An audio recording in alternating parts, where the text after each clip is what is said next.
जय ओबीसी, जय ओबीसी।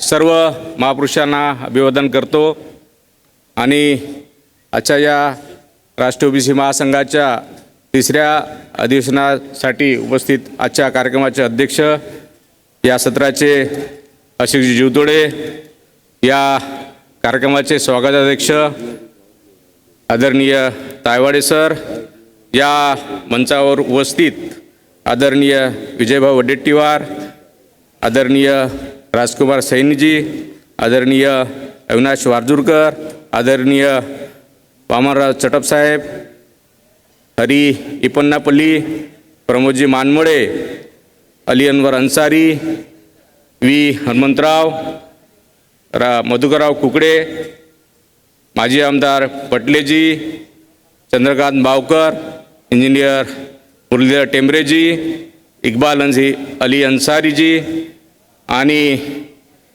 आमचे राष्ट्रीय ओबीसी महासंघाचे कार्याध्यक्ष आणि राजनीतिक समन्वयक खुशालचंद्र भोपजेजी, या मंचावर उपस्थित सर्व आमचे विविध राज्यातून आलेले सर्व पदाधिकारी आणि राष्ट्रीय ओबीसी महासंघाचे सर्व पदाधिकारी आणि माझ्या समोरील सर्व बंधू आणि भगिनींनो, मित्रहो, तुम्हाला माहीतच आहे राष्ट्रीय ओबीसी महासंघाचे पहिले अधिवेशन नागपूर येथे झाले होते।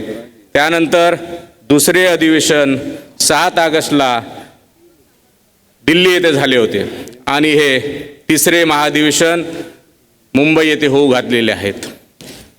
याची पार्श्वभूमी अशी आहे मित्रहो, 1990ला 7 ऑगस्ट 1990ला मंडल आयोग लागू झाला आणि या दिवसाची आठवण म्हणून आम्ही हा उत्सव साजरा करीत आहोत।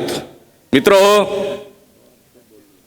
या कार्यक्रमामधून प्रत्येक अधिवेशनाच्या माध्यमातून जे काही ओबीसीच्या संविधानिक ज्या मागण्या आहे त्या प्राप्त करून घेण्याची भूमिका या राष्ट्रीय ओबीसी महासंघाची आहे।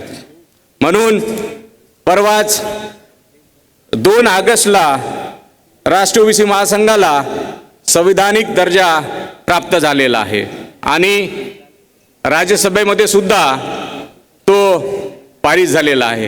हे आपल्या ओबीसी बांधवांसाठी आनंदाची गोष्ट आहे।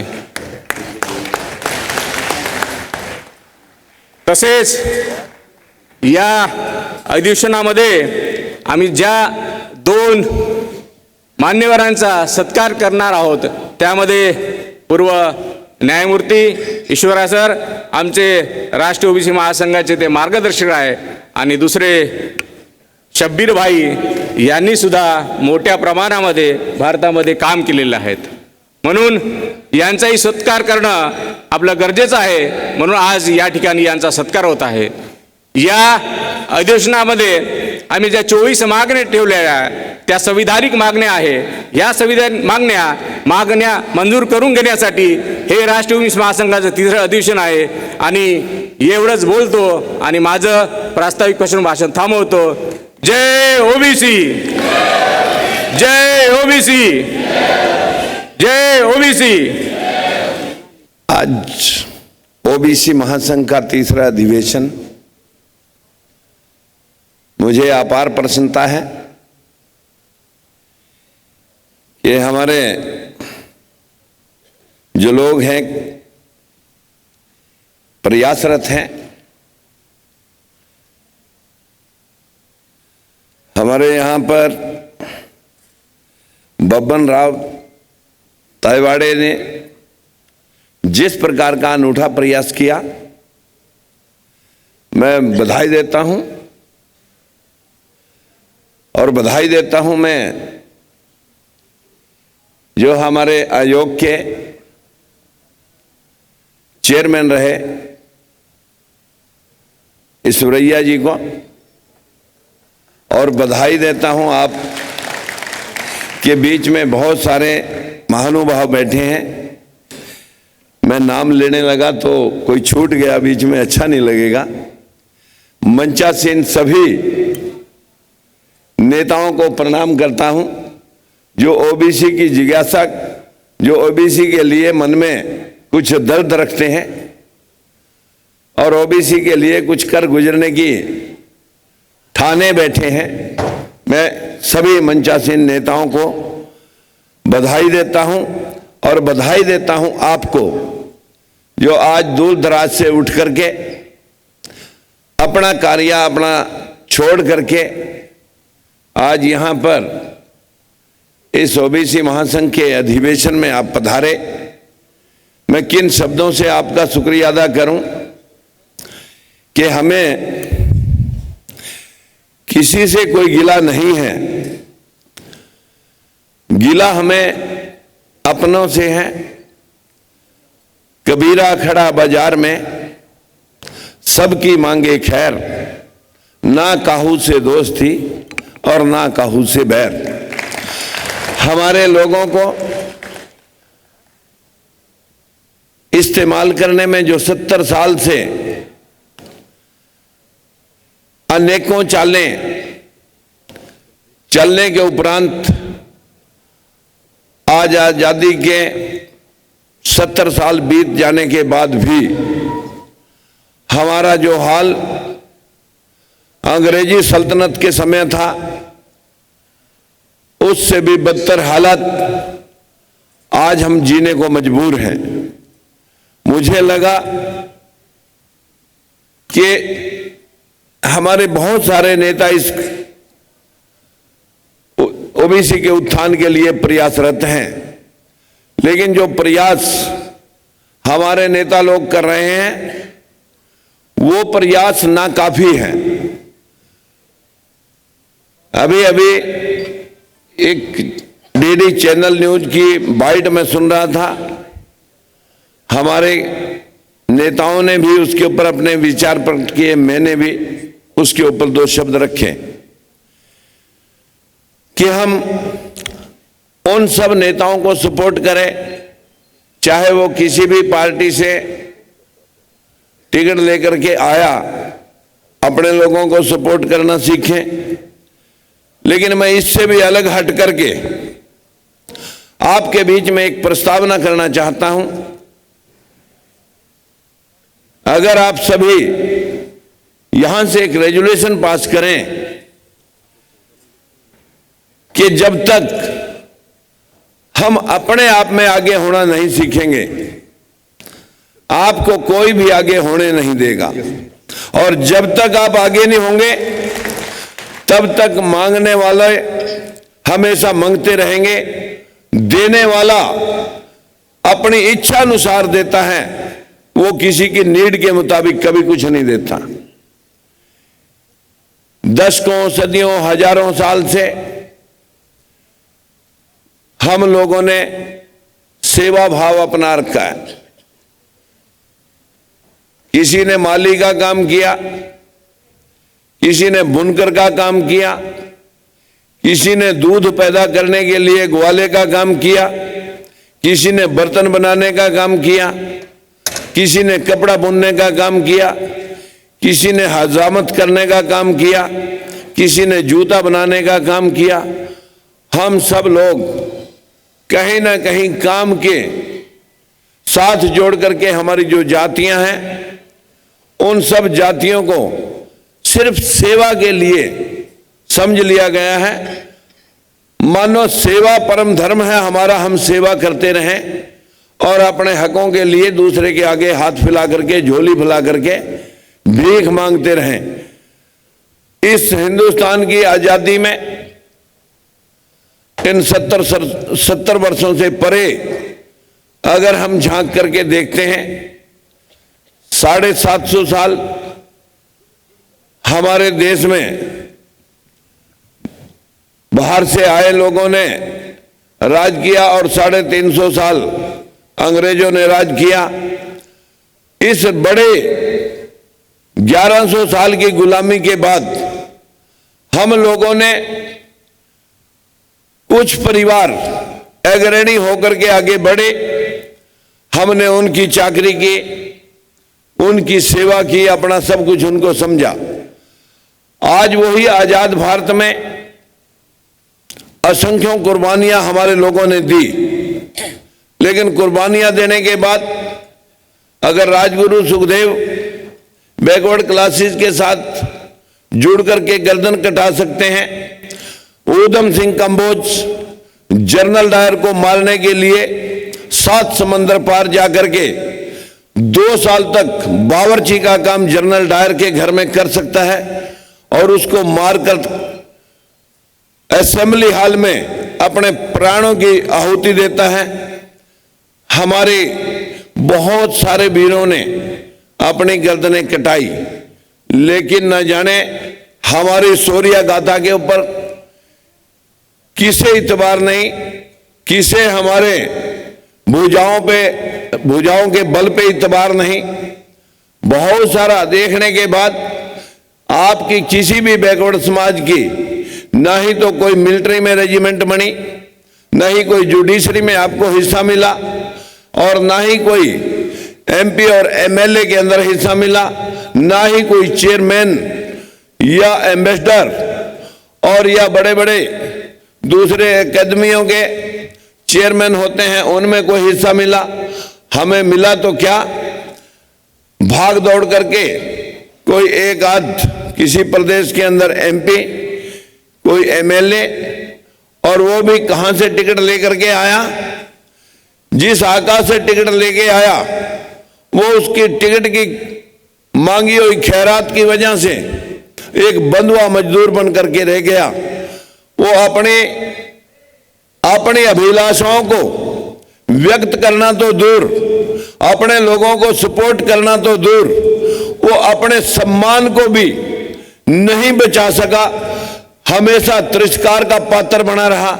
और ऐसी व्यवस्था बनी कि आज हमें देखने को मिला कि हमारे देश के अंदर बैकवर्ड समाज जो 52% है, जिसे मंडल आयोग काका कालेलकर रिपोर्ट के मुताबिक 52% हिस्से देने की बात लिखी गई थी, और माननीय सुप्रीम कोर्ट ने उसको 27% में सीमित कर दिया। बहुत सारे लोगों ने मंडल आयोग की रिपोर्ट आते आते कितने आयोग बने, लेकिन किसी भी सरकार को ये नहीं सूझी कि आजाद भारत के अंदर इस तबके को भी कुछ अपने साथ जोड़ा जाए। सभी के सबों ने हमें वोट बैंक के रूप में इस्तेमाल किया।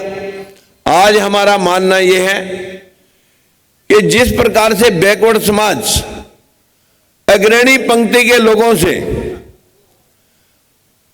टिकटों की भीख मांगता है, और ये इतनी मांगे हमने लिखी हैं, चाहे इन सारी मांगों को हम पढ़ करके 1000 बार मांगे, जब तक आप मांगते रहेंगे बहुत मुश्किल है कोई आपको देगा।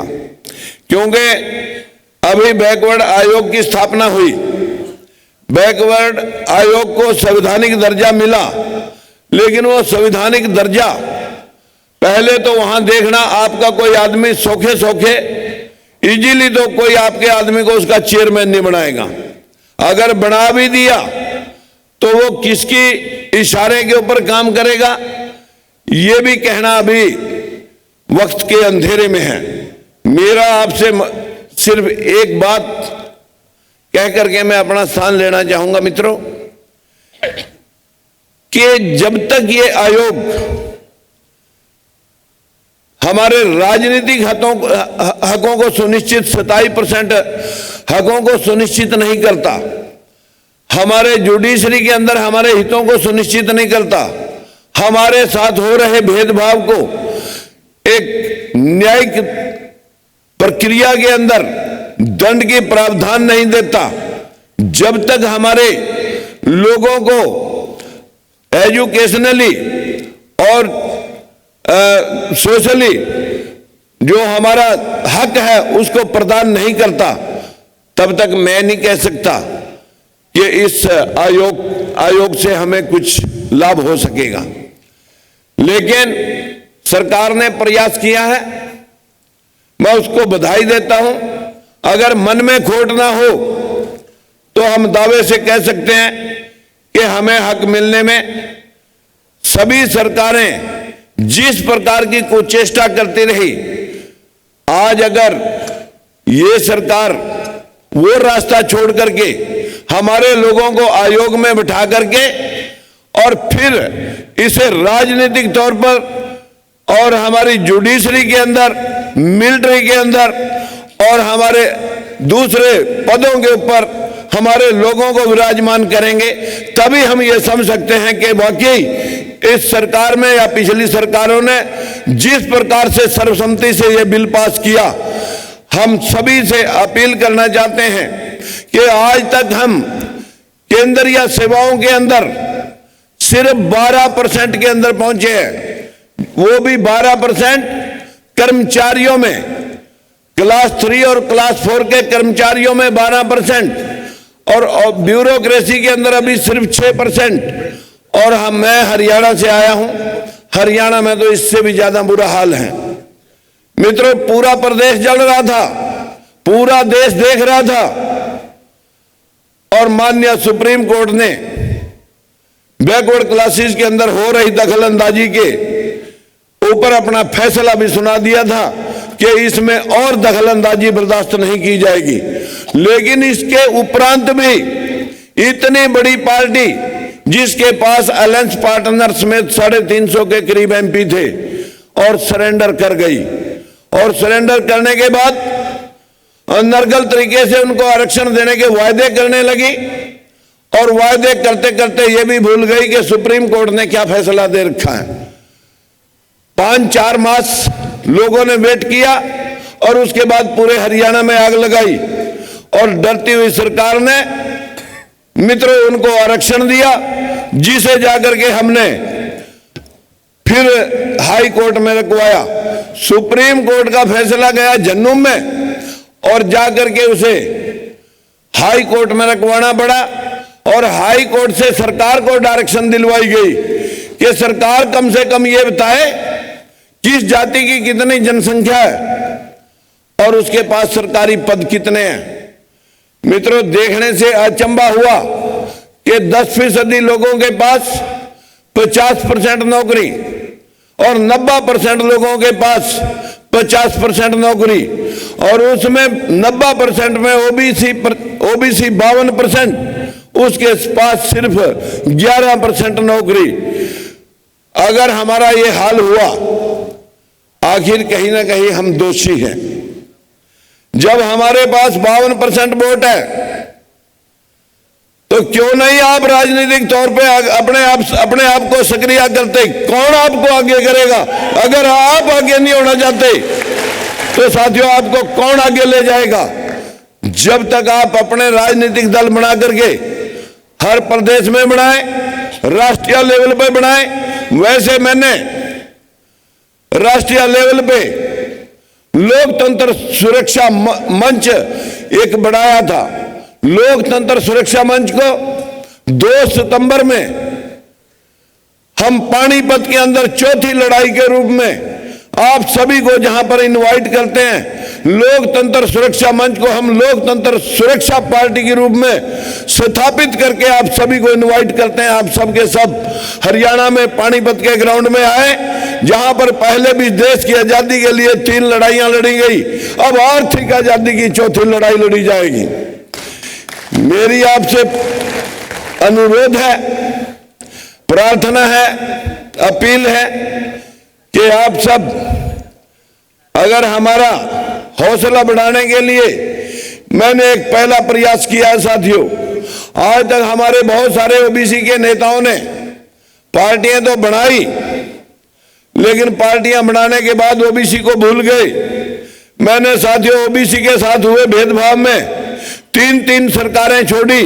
बंसीलाल के पास इस्तीफा दिया मंत्री होते हुए, ओम प्रकाश चौटाला के पास इस्तीफा दिया ओबीसी के साथ भेदभाव होते हुए, और अब भी जिंदल जैसे व्यक्ति के खिलाफ कुरुक्षेत्र से एमपी बनने के बाद 8 महीने के बाद जब पूरी सरकार देश में हो रहे तांडव को नजरअंदाज करके उनको आरक्षण के वायदे कर रही थी, 90% वोट ओबीसी ने मोदी जी को ओबीसी होने के नाते दिया।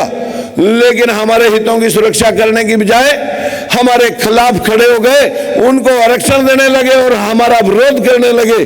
तभी मैंने कहा था अब और बस बर्दाश्त नहीं, हम इस दादागिरी का विरोध करते, सब पार्टी रखे या निकाले, लेकिन अब हम अलग से इस बात की विचारधारा को मोड़ करके हम इसका खंडन करते हैं कि किसी प्रकार से भी ओबीसी के अंदर और दखलंदाजी बर्दाश्त नहीं की जाएगी।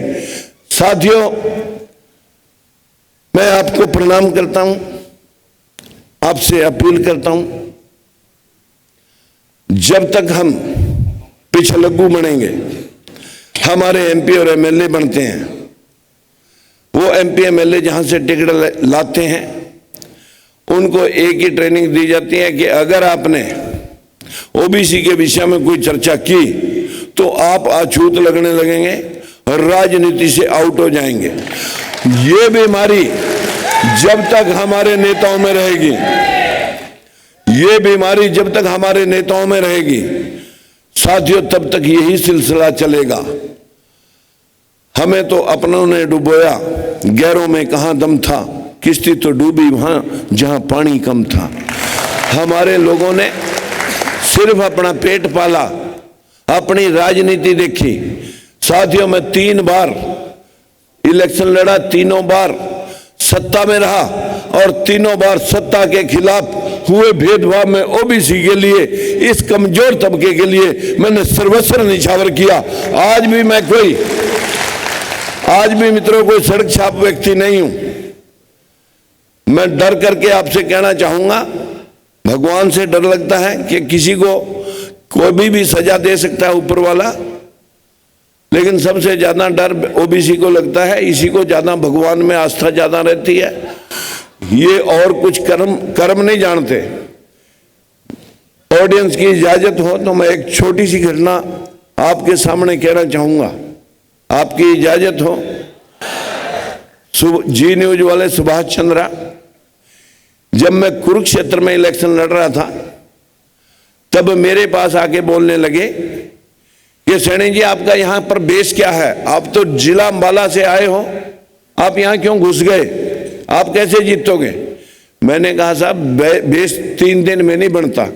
मैं 3 साल से लगा, रायशुमारी में मेरी टिकट के लिए सभी ने सिफारिश की और फिर भी मेरा सिमधी यहां पर टिकट लेगा इनेलो का आ गया। मैं लड़ना नहीं चाहता था, फिर भी पार्टी ने मुझे टिकट दिया। लेकिन किसी भी कामयाबी के पीछे हर इंसान के पास 4 चीज होती है। अगर कोई इंसान कामयाब होता है तो उन 4 चीजों में किसी के पास 1, किसी पर 2, किसी पर 3 और किसी के पास 4 चीज होती हैं। किसी के पास जिस्म होता है, 500 रुपए की दिहाड़ी बच्चे पाल लेता है। किसी के पास दिमाग होता है, वो 500 की जगह 5 लाख रुपए, कोई सीए बन गया, वकील बन गया। किसी को छुड़वा दिया, किसी का केस लड़ दिया तो 5 लाख ले लेगा एक पेशी में। किसी के पास हुनर होता है, वो एक नुक्ते के 50 लाख ले लेता है। और किसी के पास जुबान होती है, इसी जुबान से लाखों लोग मोक्ष का रास्ता दिखा करके बाबे बन गए या झूठ बोल करके पॉलिटिशियन बन गए। साथियों, मैंने जिंदगी में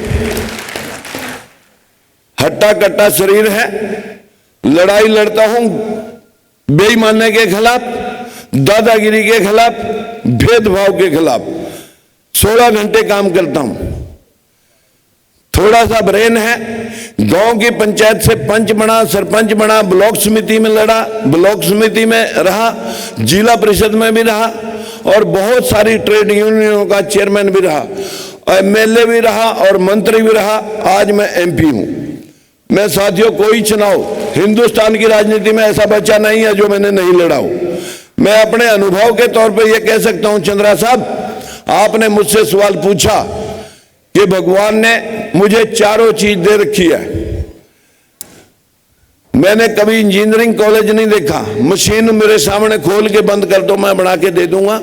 और मैं एक बहुत बड़ी, जो आपके घर पे एलपीजी सिलेंडर लगा हुआ है, अगर उसमें कहीं साबु लिखा हुआ है तो वो 1/3 राजकुमार सैनी के बनाए हुए हैं। ये भी कह सकता हूं, हजारों टन सरिया हम डेली बनाते हैं, उससे मैं पैसे लेकर के आप लोगों की लड़ाई लड़ रहा हूं, कभी चंदा काटने के लिए जनता में नहीं जाता।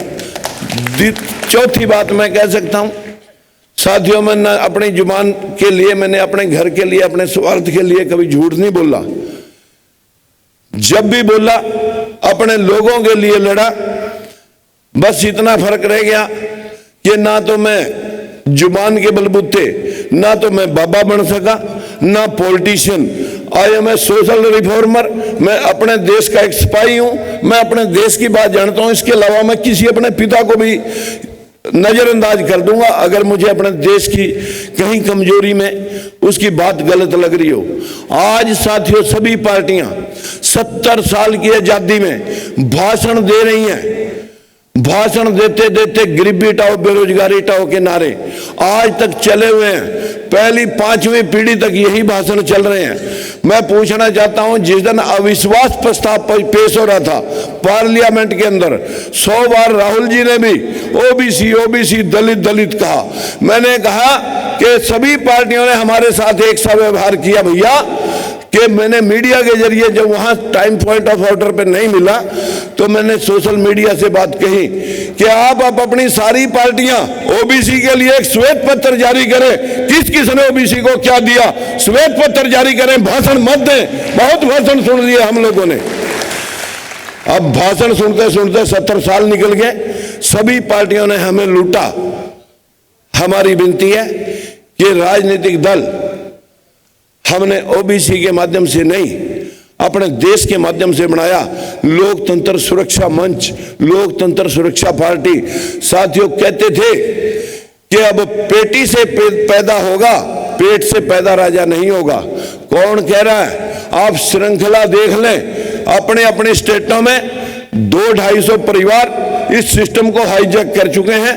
आप कह रहे हैं पेटी से पैदा होगा, अरे वो तो पेटी से पैदा हो रहे हैं। राजतंत्र बेशक खत्म हो गया, परिवार तंत्र इसी राजतंत्र के प्रभावी है। अगर हम चाहते हैं ओबीसी वाले आप आगे बढ़े और अपने हिसाब का दिया, अपने हिस्से का दिया खुद जलाना सीखें। जब तक आप अपने हिस्से का दिया नहीं जलाओगे कोई भी आपको आगे होने नहीं देगा। पीछे धकेलने वाले तो हजारों आपको मिलेंगे, आगे तो आपको खुद निकलना पड़ेगा। और ओवरटेक के समय एक्सीडेंट के खतरे भले बने रहें, लेकिन जीतता वो है जो ओवरटेक लेता है। आप ओवरटेक लेना सीखें साथियों। मेरी इन्हीं शब्दों के साथ आपसे विनती है, हमारे बहुत परम मित्र ईश्वरैया जी को मैं प्रणाम इसलिए करता हूं क्योंकि इन्होंने इस आयोग के फॉर्मेशन में अपना बहुत कुछ सहयोग किया। और सहयोग किया हरियाणा के अंदर जब ओबीसी रिजर्वेशन के ऊपर बात चल रही थी, ओबीसी रिजर्वेशन पर जब बात चल रही थी तो हरियाणा के अंदर इन्होंने जाट आरक्षण को रद्द कराने में हमें बहुत सहयोग किया। धन्यवाद देते हैं हम सारी ऑडियंस को और धन्यवाद देते हैं मंचासीन सभी नेताओं को। अधिवेशन के अध्यक्ष बबन राव रायवाड़े जी और हमारे अली अंसर जी, विजय वाडकर जो अपोजिशन लीडर है, और सबसे बड़ी बात है नेशनल कमीशन बैकवर्ड कास्ट के पूर्व चेयरमैन ईश्वरैया जी और हमारे राजकुमार सैनी जी, मंच पे बैठे हुए अतिथिगण, नौजवान साथियों और हमारे भाई बहनों, अभी तक जो हमारे राजकुमार सैनी जी जो उनकी लड़ाई हरियाणा में जो जाटों के खिलाफ इतना लड़ाई लड़े और हर जगह बराबर उनकी जीत होते गई। इसका क्या नतीजा है? जब तक आप नहीं लड़ेंगे तो कोई सुनने वाला नहीं है। हम कोई आपको भीख नहीं मांग रहे इस देश में। मैं ओबीसी एमपीज का कन्वीनर के नाते 2005 से 2016 तक मेरी लड़ाई कंटिन्यू लड़ते गया, irrespective of political parties. Her party वालों को बुलाया, हर पार्लियामेंट सेशन में मीटिंग बुलाना। 2 से शुरू करा भैया, मैं 80 तक गया। मैं पहले कोई आने वाला नहीं थे ओबीसी में, बार बार सोचते थे गए तो पॉलिटिकल हमारा लीडर क्या बोलेगा, हमारे पार्टी का नेता क्या बोलेगा, ये लोगों में ये विचार था। हम क्या करेंगे? नहीं सर, मैडम को जाके पूछेंगे, बराबर इसका रिजर्वेशन जब मनमोहन सिंह थे बराबर हम रिजर्वेशन लाने की ऑल पार्टी को फिर बुलाए, पार्लियामेंट में बिल लगाए, IIT IIMs में आज हमारे नौजवान हजारों बच्चे पढ़ रहे हैं। ये पढ़ाई में भी हमको रोकने का काम करते हैं जुडिशरी। उसके बाद बचा कौन सा? SC ST हमको कहे कि पार्लियामेंट्री कमेटी है, हमारे को कोई पूछने वाला नहीं है, मैकेनिज्म नहीं है, क्या भर्ती हो रहा, क्या अन्याय हो रहा, क्या इंसाफ बराबर नहीं मिल रहा, हम पूछने का कोई मौका ही नहीं है। बात करें कि 1993 में मंडल कमीशन लागू हुआ, मगर आज तक हमारे का हिसाब 9% भी हम आगे नहीं बढ़ रहे। तो जब राहुल जी को बोले, राहुल जी ये भी हमको करना चाहिए, SC ST को पार्लियामेंट्री कमेटी है तो OBC का क्यों नहीं बनना चाहिए, हम क्या गलती करें? तो उस वक्त मीरा कुमारी थी जो स्पीकर, उनके जमाने में 2012 में हमको एक मौका मिला। OBC पार्लियामेंट कमेटी बनने के बाद हम ऑल इंस्टीट्यूशन गए, BHEL गए, पब्लिक सेक्टर कंपनी में, बैंकों में गए, स्टील प्लांट में गए, कहीं भी हमारा 9% से आगे बढ़ रहा नहीं। हर चीज बोलते no sir we look after sir, और whatever the backlog we will fill up, ऐसा बोल रहे मगर कोई काम ही नहीं कर रहा। तो इसका एक ही नतीजा है, कॉन्स्टिट्यूशनल पावर होना।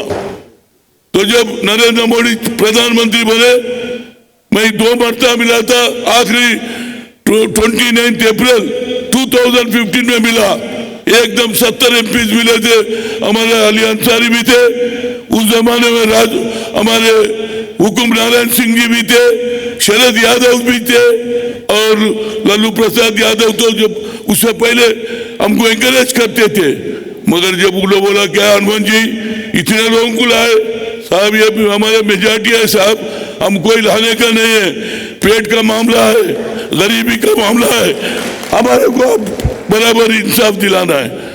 आपका अमित शाह बोला इस हिंदुस्तान का प्रधानमंत्री एक OBC बना, हम बड़ा खुश हुए।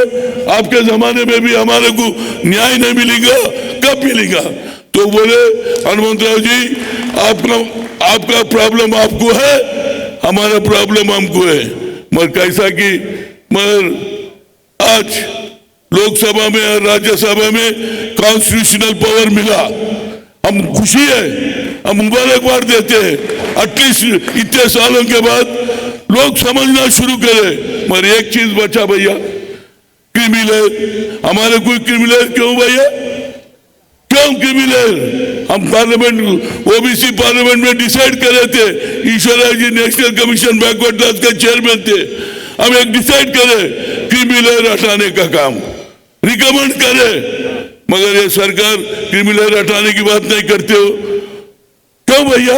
हमारी सैलरी एक सफाई कर्मचारी की, जो कर्मचारी में काम करता साल को उन्हें भी 10 लाख कमाता साल को, उसकी सैलरी बढ़ते। एक क्लर्क अपॉइंटमेंट के वक्त 30-35,000 से अपॉइंटमेंट होता, मगर पे रिविजन कमेटी में 4 साल को एक मरतबा बने तो उन्हें जब सेक्शन ऑफिसर बनता उसका सैलरी 85-90,000 होता। तो उसका बेटा पढ़ना नहीं है क्या? सर्विस लॉ बोल रहे, MRO को नहीं जाके सर्टिफिकेट पूछे तो you can get your father salary certificate, वो भी अप टू डेट। आज का लॉ, हमारे बच्चे नहीं पढ़ना क्या? आपके बच्चे पढ़ते, हमारे को क्यों रखते भाई क्रिमिनल? अगर OBC का जीत होना है, ये कि क्रिमिनल जब आएंगे हमारे बच्चे भी आगे बढ़ेंगे, हमारे बच्चे भी IAS पढ़ेंगे, हमारे बच्चे भी IPS पढ़ेंगे। इसमें आप देख आज स्कूलों में हमारे कोई देखने वाला नहीं है, क्या बोलते क्रिमिनल के नाम पे आप कोई चांस ही नहीं देते, नौकरी में कोई चांस ही नहीं है। हमारा जो बैकलॉग पोस्ट है फिर अपर क्लास ले लेते हैं, ये काम का तरीका है भैया। और दूसरी बात, हमारे सैनी साहब वही कॉन्स्टिट्यूशन लिखता, उसी की वजह से बाबा साहब अम्बेडकर एजुकेशनली और क्या बोलते हैं एजुकेशनली एंड वीकर सेक्शन का जो दिए, सोशली एंड एजुकेशनली, अब एक नया लगा दिए, सोशली छोड़ देंगे इकोनॉमिकली। अरे भैया, बाबा साहब अम्बेडकर ये सोच लिए, अब हर आदमी एक नामन की बात करके वो भी इसमें घुसना चाह रहे। हर आदमी, हमारे पास रेडिया घुस जाते, तुम्हारे पास जो जाट लोग घुस जाते, तो ये क्या समझ में आता। तो उसी वजह से मैं चाहता हूं एक झूठ पे लड़ेंगे कॉन्स्टिट्यूशनल में, जैसा ओबीसी का जो क्रिमिनल है वो जब तक नहीं हटाएंगे अपने कोई फायदा मिलने वाला। मैं ईश्वर है जैसे मेरे रिक्वेस्ट था उस जमाने में रिकमेंड करे, उसके बाद भी कोई सरकार नहीं लेते। अगर क्रिमिनल नहीं हटाएंगे और एक 200 साल तक अब 27% अपन नहीं रीच कर सकते। आज 9% ही रीच कर रहे। नाम को देखने वाला क्या बोल रहा, वो भी क्या है भाई, तुम लोग 27% है। कहां 27 है भाई, हम डबल डिजिट क्रॉस नहीं कर रहे बिकॉज ऑफ क्रिमिनल के नाम पे। हमारे जो फादर, हमारे जो पिताजी लोग हैं, वो नौकरी नहीं करना क्या, ये क्यों ये कंडीशन हमारे कोई। तो ये क्रिमिनल जब तक नहीं हटाएंगे तो ओबीसी वाले लड़ते रहेंगे, ये हासिल करेंगे तो जब भी अपना आगे बढ़ेगा। तो पॉलिटिकल बात ही सैनी जी अच्छा बोले, आने वाले जमाने में कोई नहीं रोक सकता। इस देश में बराबर वीकर सेक्शन का राज आएगा। अब नरेंद्र मोदी को मौका मिला, मैं बोल रहा हूं हम लोग भी एक सोचना चाहिए।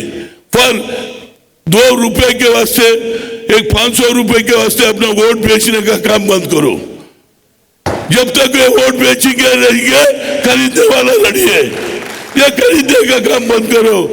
अगर सही भी इस्तेमाल वोट करेंगे बराबर होता। तो मेरा मतलब है कांग्रेस जो भी करा, IIT IIM में करा, ओबीसी पार्लियामेंट भी करा, तो मैं बोलने का मतलब है लड़े तो काम होता। आज मैं सेटिस्फैक्शन हूं। उसके बाद नरेंद्र मोदी मेरे को मौका ही नहीं दिया। आखिरी में महात्मा गांधी स्टैचू करने बैठा, क्या बोला, अरे हनुमंतराव टाइम पूछे तो वही पूछता है कॉन्स्टिट्यूशनल पावर बोला। मगर कैसा कि समझ में आ गया। आज बिल पास हुआ, लोकसभा में पास हुआ, राज्यसभा में पास हुआ। मैं दिली मुबारकबाद देता हूं, ओबीसी बड़ी हासिल करे। ये जुद्दू क्रिमिनल के वास्ते भी लड़ना चाहिए। इसी शब्दों के साथ अब जो भी नेता लोग यहाँ बैठे हुए, मगर एक जिद्दत लेके, एक सोच लेके गांव में जाइए, गांव में भी अपनी बात करिए, नौजवानों को, हमारे बहनों को जागृति करिए। इसी शब्दों के साथ जय हिंद, जय भारत। हमारे ओबीसी के बहुत बड़े नेता जो बिहार से राज्यसभा मेंबर हैं, अली जनाब अली अनवर अंसारी से मैं गुजारिश करता हूं कि वो हमें अपने ख्यालातों से नवाजे। उनके लिए शेर दर्ज है कि मंजिल उन्हीं को मिलती है जिनके सपनों में जान होती है। मंजिल उन्हीं को मिलती है जिनके सपनों में जान होती है। पंखों से कुछ नहीं होता, हौसलों से उड़ान होती है। आदरणीय अली अनवर अंसारी साहब जो अभी संचालन कर रहे हैं, और राष्ट्रीय ओबीसी महासंघ के माननीय अध्यक्ष प्रिंसिपल बबन तायावड़े साहब, इसके महासचिव जिन्होंने हम सबों का स्वागत किया है, युवा साथी सचिन जी, इसके माजी खासदार माननीय खुशाल तोपचे साहब, माननीय मेंबर पार्लियामेंट जनाब राजकुमार सैनी साहब, और हमारे राज्यसभा में 10 साल तक हमारे साथ रहे माननीय हनुमंतराव साहब अभी अपना विचार व्यक्त किए हैं। हमारे बाजू में बैठे हैं माननीय विधायक हैं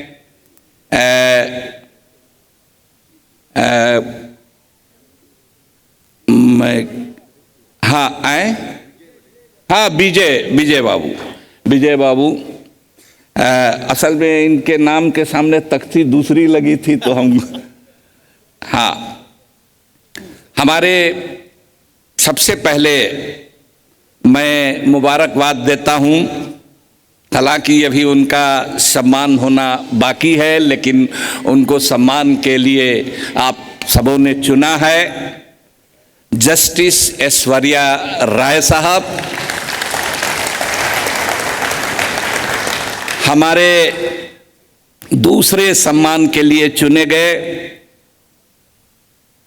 माननीय शब्बीर अंसारी साहब, इकबाल चौधरी साहब, और मैं तमाम तायवड़े साहब की टीम के, इस महासंघ के जो कारकुन हैं, जो ऑफिस वियरर हैं, मैं किसका नाम लूं। हमारे कई साथी यहाँ बैठे हैं।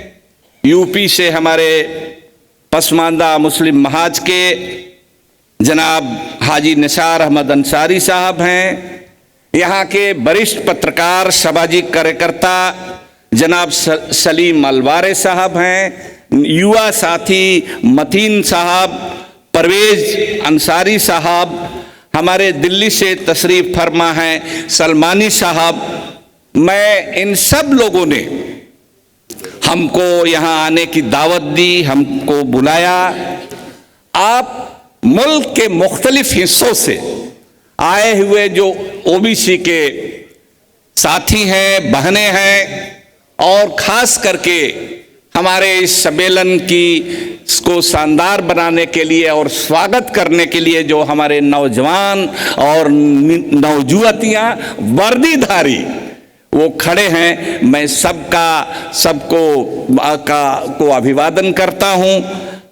मैं साथियों, सैनी साहब अभी बोल रहे थे, पता नहीं कहीं चले गए।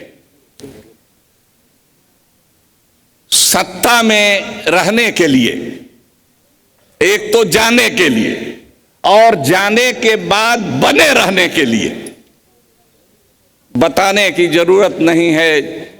कुर्सी से चिपके रहने के लिए लोग कौन सा कर्म कुकर्म नहीं करते हैं, लेकिन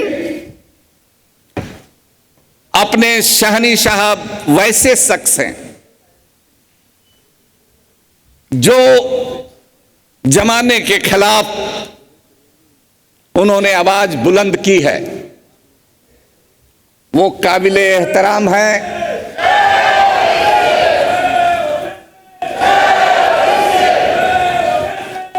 मुख्यमंत्री जी फडणवीस साहब आ रहे हैं।